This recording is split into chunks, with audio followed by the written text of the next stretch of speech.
नौजवानों के हाथ में है हिंदुस्तान का मुस्तकबिल। नई नस्ल बदल सकती है मुल्क की तकदीर। नई सोच से बेहतर होगी मुल्क की तस्वीर। इसलिए मिल्लत टाइम्स पहुंचा रहा है मुल्क की जनता तक मुल्क के नौजवानों की आवाज़। सदाए नौजवान, सदाए नौजवान। मैं मुनव्वर आलम। मिल्लत टाइम्स के स्पेशल प्रोग्राम सदाए नौजवान में आपका स्वागत है। सदाए नौजवान का मकसद ये है कि मुल्क के नौजवानों की आवाज़ को मुल्क की जनता तक पहुंचाना।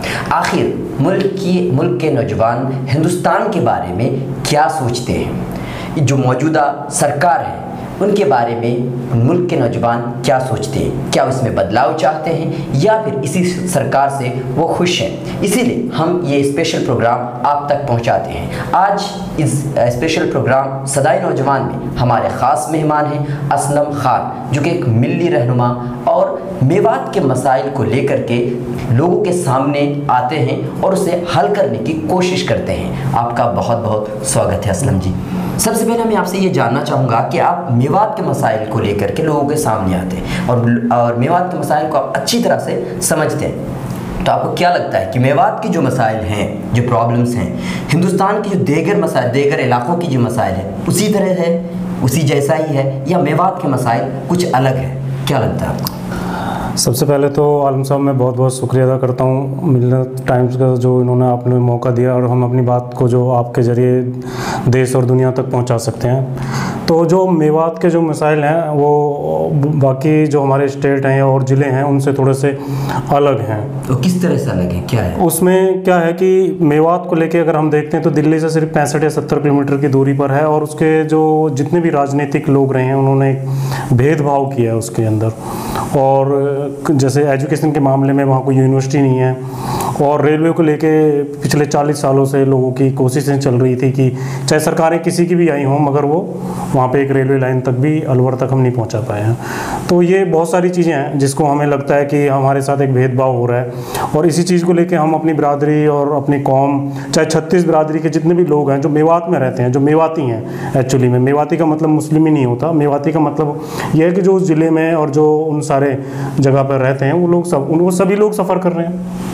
तो क्या आपके जो मेवात जिस शहर में आप रहते हैं या मेवात जहां आप बात कर रहे हैं, रेलवे लाइन से वो कितनी दूरी पे, स्टेशन से वो कितनी दूरी पे है? स्टेशन है नहीं वहाँ पे कोई भी।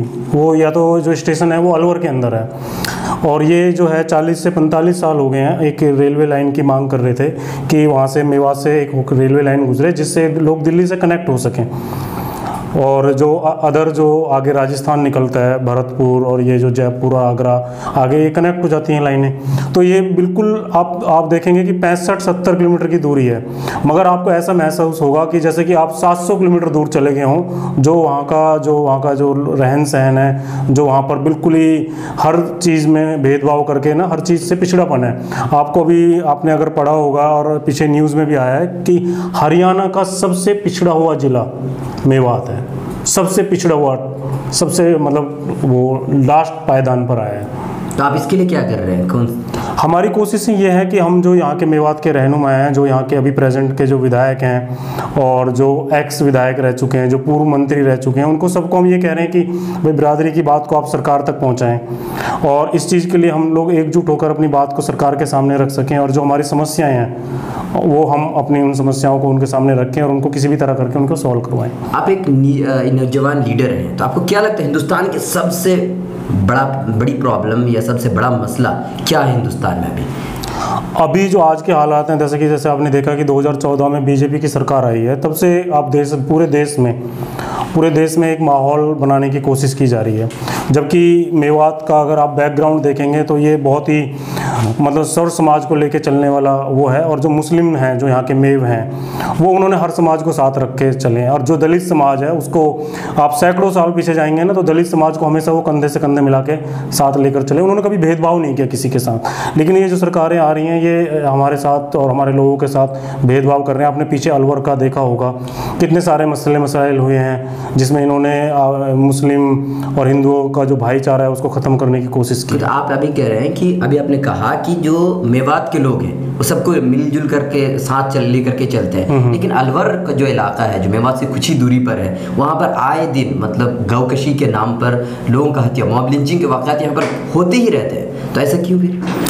इसका सबसे बड़ा कारण तो ये है कि जो वहाँ के जो विधायक हैं, जो एक आहूजा जो विधायक था वहाँ से, और उसकी मेंटलिटी जो है वो बिल्कुल ही डिफरेंट है।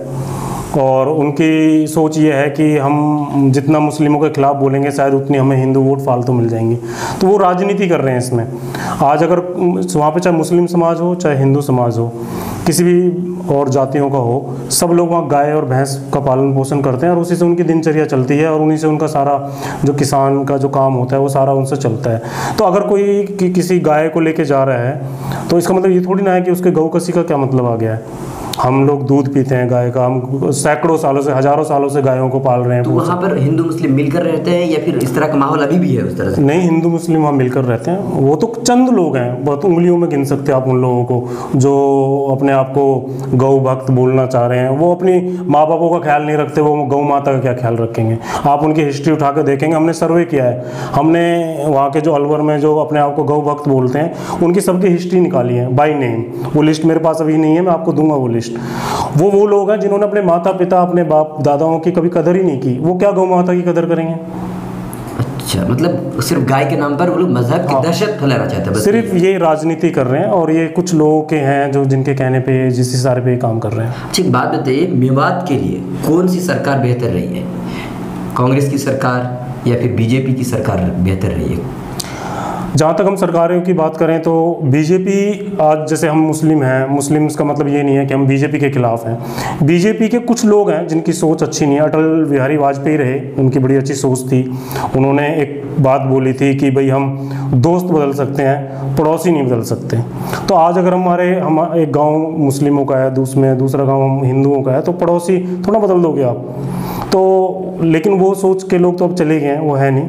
तो इन्होंने तो सिर्फ इसमें जो है भेदभाव कर रहे हैं। रही कांग्रेस की बात है तो कांग्रेस ने भी ऐसा नहीं है कि मुस्लिम समाज के लिए बहुत कुछ किया है। हमेशा मुस्लिम समाज ने कांग्रेस को सपोर्ट किया है, मगर कांग्रेस ने सिर्फ वोट बैंक की राजनीति करके इनकी वोटें ली हैं। मुस्लिम समाज के लिए तो कुछ नहीं किया है। फ़र्क इतना ही है कि बस बीजेपी धर्म के नाम पर हमें बांटने की कोशिश कर रही है और कांग्रेस ने जो विकास के नाम पर अगर आप बात करते हो तो आप देख लो 70 साल में मेवात में क्या दिया है कांग्रेस ने? कुछ भी नहीं दिया। मतलब दोनों एक जैसे ही है कह रहे हो। 2019 के इलेक्शन में आप किसे देखना चाहेंगे? यूपीए सरकार को देखना चाहेंगे या फिर बीजेपी सरकार को फिर दोबारा आप सत्ता पे देखना चाहेंगे? हमारी तो सोच ये है कि देखो सरकारें जो, जैसे हम बीजेपी की सरकार, जैसे कि हमारी सोच शुरू से चल रही थी। मैं दिल्ली में रहता हूँ, हमारा गाँव चांदनूला है और हम चारों तरफ हमारे यहाँ पे जो है गुर्जर समाज के 16 गाँव हैं, कुछ जाटों के गाँव हैं और हम मिलजुल के रहते हैं। हमारे अंदर कोई मतभेद नहीं है और हम चर्चा भी करते हैं। जब ये 2014 में सरकार बनी थी तो हमने कहा ठीक है, अच्छी बात है, आप इन्हें सपोर्ट करो। हमने भी सपोर्ट किया कि हो सकता है कि नरेंद्र मोदी देश में कुछ नया कुछ करेंगे। तो लेकिन ऐसी लोगों की सोच थी, हमारी भी सोच थी। मैंने कहा चलो ठीक है। लेकिन जो हालात रहे हैं, जो हमने इन 4 सालों में देखा है देश का, तो आप देखेंगे कि 1947 के बाद जो देश के हालात थे आज सेम वही पहुंचा दिए इन्होंने। अच्छा, आप 2019 के इलेक्शन को मद्देनज़र रखते हुए नौजवानों को क्या पैगाम देना चाहेंगे, क्या कहना चाहेंगे कि वो क्या करें? मेरी तो सबसे यही अपील है नौजवानों से और जितने भी वोटर्स हैं कि वो उन लोगों को वोट करें जो सेकुलर सोच रखते हों, जो सौर समाज को लेके चलने की बात करते हों, जो धर्म के नाम पर तोड़ने की बात ना करते हों। ऐसी सरकार चाहे बीजेपी की हो चाहे किसी की भी क्यों ना हो, ऐसी सरकार को सपोर्ट नहीं करना चाहिए। चलिए, आपका बहुत बहुत शुक्रिया। नाज़रीन, तो ये थे असलम खान, जिनका कहना ये है कि हिंदुस्तान में अब भी गंगा जमनी तहजीब बाकी है। चाहे कोई भी हो, किसी भी तरह का कोई भी पॉलिटिक्स या सियासत करता हो, लेकिन हिंदुस्तान में जो भाईचारा है उसे कोई ख़त्म नहीं कर सकता। और नौजवानों के लिए पैगाम यही है कि वो सेकुलरिज्म और जो सेकुलर सोच रखते हों उनको ही वो चुने। आज तक के लिए इतना ही और ताज़ा तरीन ख़बरों के लिए लॉग ऑन कीजिए www.millattimes.com। मिल्लत टाइम्स की मज़ीद वीडियोस देखने के लिए यहाँ क्लिक करके सब्सक्राइब करें और बेल आइकन को ज़रूर दबाएं ताकि आपको हमारी हर वीडियो का नोटिफिकेशन मिल सके।